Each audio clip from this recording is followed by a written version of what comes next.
Hi guys, Jack Harburn here, investment advisor at Fabrik Property Group. Today I'm joined by Steve Jacob, the CEO and co-founder of Fabrik Property Group. He's going to be answering a few of our questions that have come in from social medias. So thank you for spending some time with us today, Steve, to answer these questions. So we'll get straight into it. Why should people currently be investing in the property market at this moment in time? There's a number of reasons why I like property investment. I think it's a great retirement plan for younger generation. Another reason to invest in property is for the potential capital appreciation. There's a lot of tax benefits behind investing in property. The ease of getting into the market is a very easy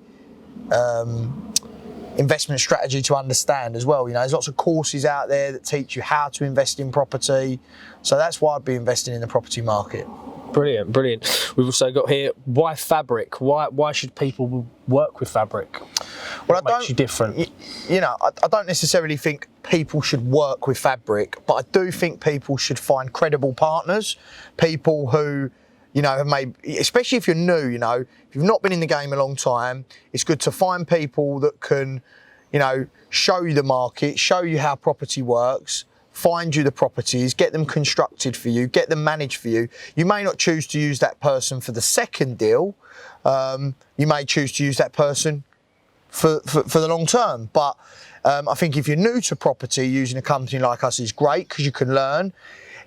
Also, if you're low on time, if you've got money but you're low on time, we're the perfect company to use because we can, you know, take that money, put it to work while you're doing what you're good at. What makes Fabrik different, I think, is the fact that we do offer the full service. I see a lot of sourcing companies out there sourcing a property for someone, taking a fee, but, you know, you can have a good property in a good area, but with the wrong team, that deal can quite quickly go bad. Right. And, you know, by having all of the assistance from start to finish, that's probably what makes Fabrik different, and why I think people should choose a company like Fabrik. You know, another thing is, you know, we're currently based in Essex, we're based in Blackpool. Them two areas might not suit you for whatever reason. So try and find a company like us locally would be the other option.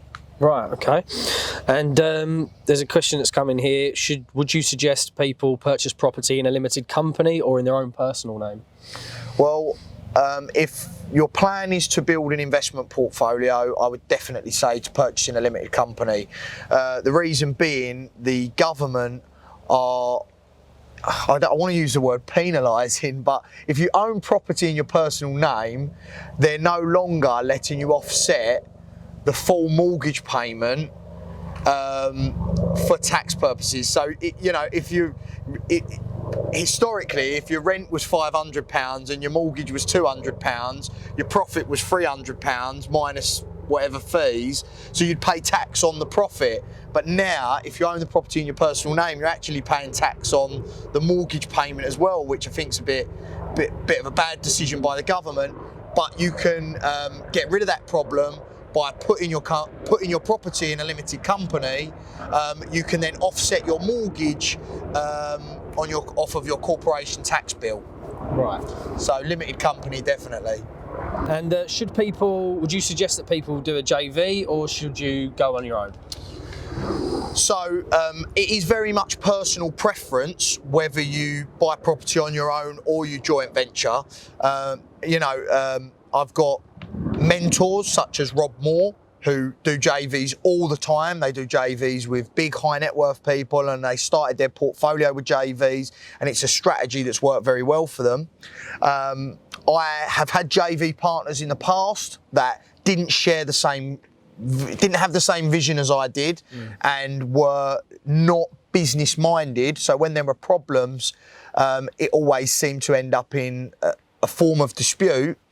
So I'm now looking to do JVs with funds, crowdfunding companies, brokerage houses.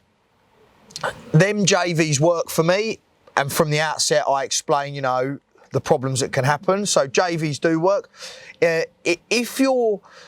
So I have a portfolio that's personally for myself and my kids and my family, I don't really want any partners in that portfolio, that idea, because the idea of that is to pass it down to my kids. So when someone comes to Fabrik Property Group and, you know, wants to work with us, I'll ask them a series of questions. And from that series of questions, and this is what you should be doing as well, I hope, from that series of questions, decide how best placed that person is. I've got one client in Canary, he works in Canary Wharf. He is specifically looking for a JV partner. He wants the person to be as invested in the property as he is. He'll put the money in. You know, myself will bring the property and the team and the management and the construction. He'll put the money in, but he wants to know that I'm as invested in that property as him. So that's why he wants me to have 50% equity. And when it comes to signing PGs on the refinance, he wants me to be as invested as him. So in answer to your question, it really does depend on the person. Right, okay. And what would be the minimum investment for people? How much funds should people have to be able to invest with Fabrik? To invest with Fabrik, I mean, you can literally come to us, and if you want a fixed return on your money, we can take as little as like £10,000 or £20,000. We would never take someone's last £10,000 or £20,000, I don't think.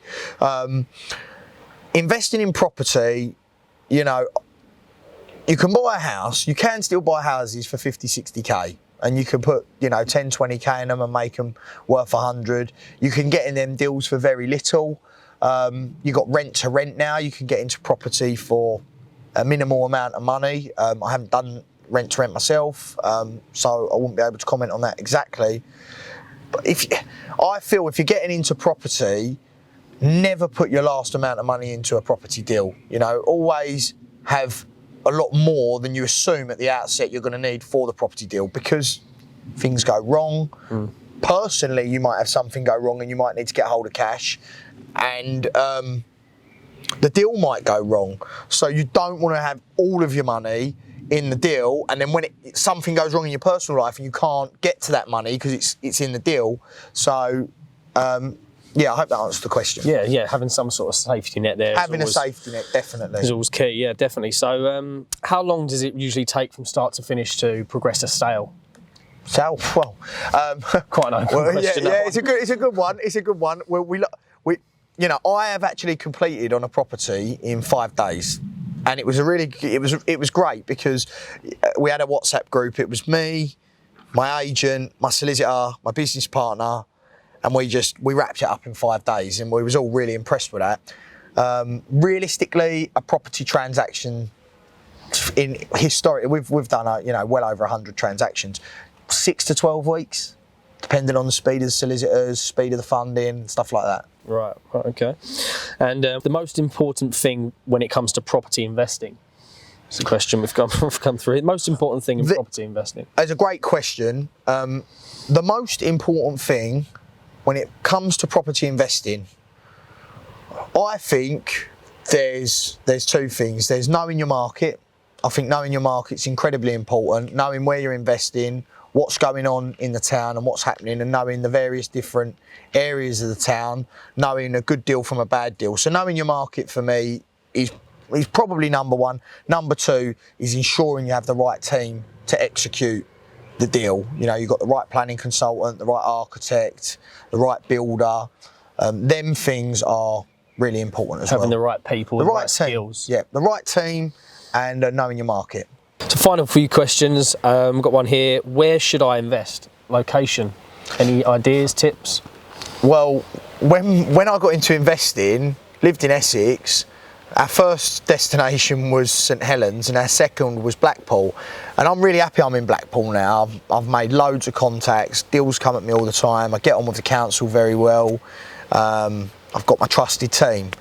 Now, that isn't to say that would be the advice I'd necessarily give someone if they were going into property, they were going to find deals themselves, they were going to construct and manage the deals.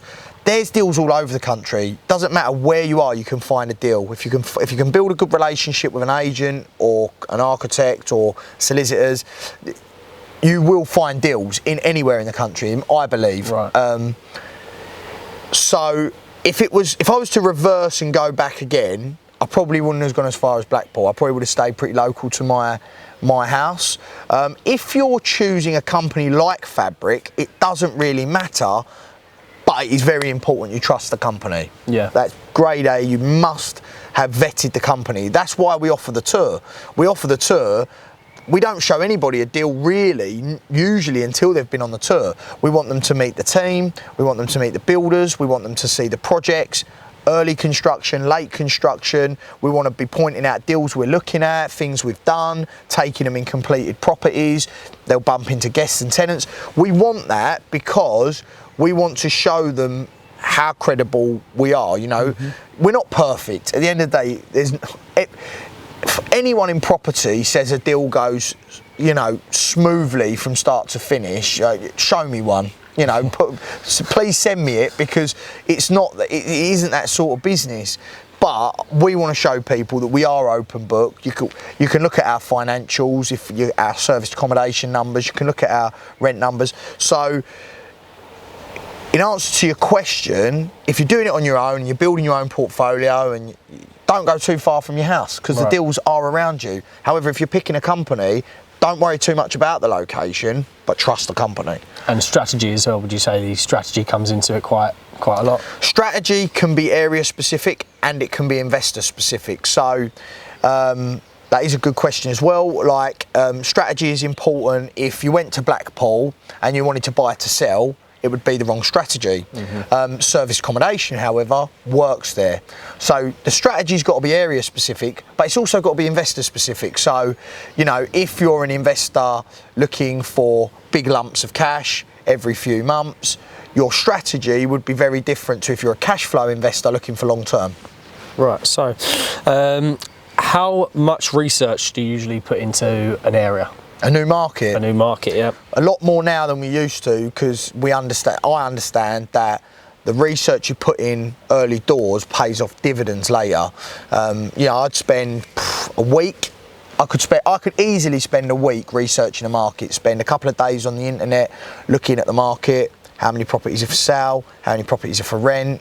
How many rooms are for rent on spare rooms? Booking.com, Mouse Price, Zoopla. Sold comparables. I could do that on the computer in a couple of days, and then I would go to the town. I'd stay there for 2-3 days in an apartment, and I would just go out and meet people, ask questions to shopkeepers, agents, letting agents, solicitors, planning people. Try and go to an event there, like a BMI type event. People local, find out what people are talking about. What is the town missing? What can I do as a developer to make that town better? Right, and last question, how long yourself have you been in property, and what actually made you get into property? Been in property now for 6 years. Bought my first house like 10 years ago, but as an investor, after the first course I went on, I classed myself as somebody who understood investments. So 6 years as an investor. Why did I get into it? I wanted to build a portfolio that I could give to my kids, I could retire on, pass it down to my kids, and I wanted to be able to educate my children as well. I wanted to be able to teach, because I was in business from a young age. I think I did it pretty wrong from the age of like 15 to 25. So to be able to teach my kids how to work with money properly. A lot of bugs on there. Yeah, a lot of bugs. Can we choose a different location next time if possible? Next time. But I do like, you know, I do love these lakes, but different location next time. Thanks a lot for giving us your time, Steve, and answering questions. If you have any further questions, please do leave them in the comment section below, or feel free to get in contact with either of us on our social medias.